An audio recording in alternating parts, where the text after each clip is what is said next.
Comment perdre de la masse grasse avec la surcompensation musculaire? Salut la communauté, on est aujourd'hui chez moi, dans mon petit appartement, avec Maxime, pour vous parler donc, du sujet qu'il vient d'évoquer, la surcompensation. Bon, je sais pas si vous remarquez, j'ai mangé un peu de soupe. Il est plus grand que moi, voilà, la honte.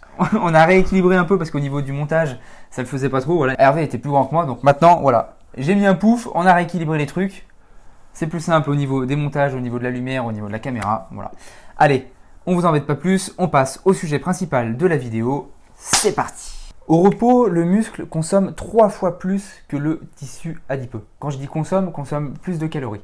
Vous allez comprendre tout de suite pourquoi on va parler de surcompensation musculaire, quel est l'intérêt de prendre du muscle. Donc là, premier intérêt, le muscle consomme 3 fois plus que le tissu adipeux. En fait, le muscle va créer une adaptation métabolique qui va vous permettre de quotidiennement consommer plus de calories. Donc que les jours que vous ayez fait du sport ou pas de sport, après la séance et même les jours au repos, votre organisme va passer, si vous voulez, à un nouveau stade, une nouvelle échelle, où tac, la voiture, la machine va être lancée, vous allez avoir une consommation plus importante. Un petit exemple. La voiture, justement, parce que tu en as parlé, une 2 chevaux et une Ferrari, forcément, ça ne va pas consommer la même chose. 2 chevaux, petit moteur, vous mettez 50 litres d'essence, déjà le réservoir, je ne pense pas qu'il les prenne.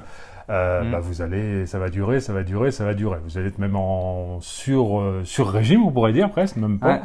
Alors que la Ferrari, les 50 litres, elle va les descendre très rapidement, parce que le moteur est beaucoup plus puissant, plus de chevaux à alimenter, donc forcément plus de carburant. Le corps humain, c'est à peu près pareil.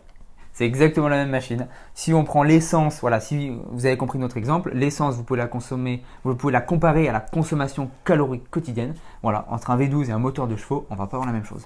D'où l'intérêt de se muscler. Donc, on repasse sur nos sujets principaux. Donc, quels sont les facteurs sur lesquels on peut jouer pour avoir cette surcompensation musculaire?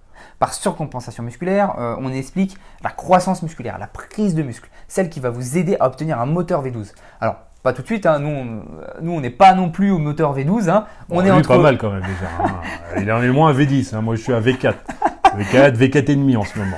V4 et demi. Mais bon, il va monter vite, on va passer V6, voilà. Un mois, il y a un V supplémentaire. Bon, bref.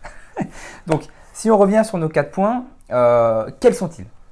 On a en premier point l'intensité de l'effort. Donc ça, on vous l'a expliqué, on vous le rabâche parce que c'est tellement important. Votre effort doit être de plus en plus intense. Chaque fois, vous devez soumettre votre machine, votre corps à un effort, à un stress plus important pour que celui-ci se réadapte et crée du muscle. Voilà.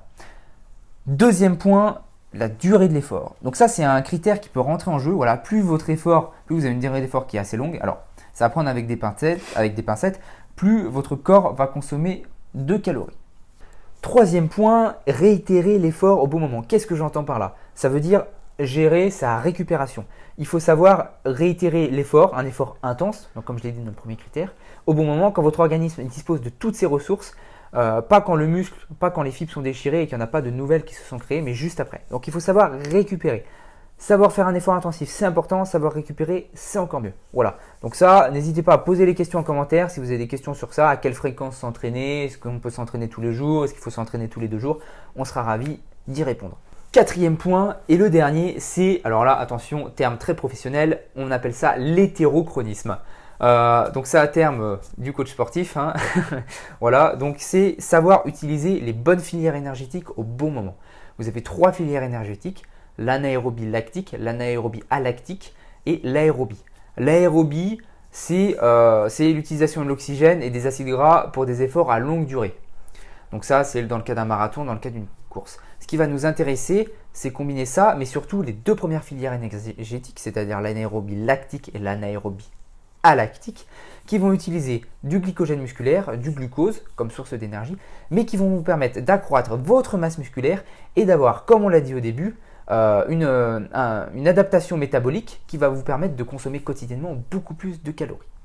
Donc les amis, pour finir cette vidéo, on vous récapitule les 4 points. Hervé, est-ce que tu as bien retenu la leçon? Je crois. Il y a l'intensité de l'effort, il y a la durée, forcément, de l'effort, réitérer l'effort. Au bon moment, donc savoir récupérer. Voilà. Et puis le mot super savant que je ne connaissais pas, l'hétérochronisme. Voilà. Donc là, ça c'est pour votre culture. L'hétérochronisme, savoir utiliser la bonne filière énergétique.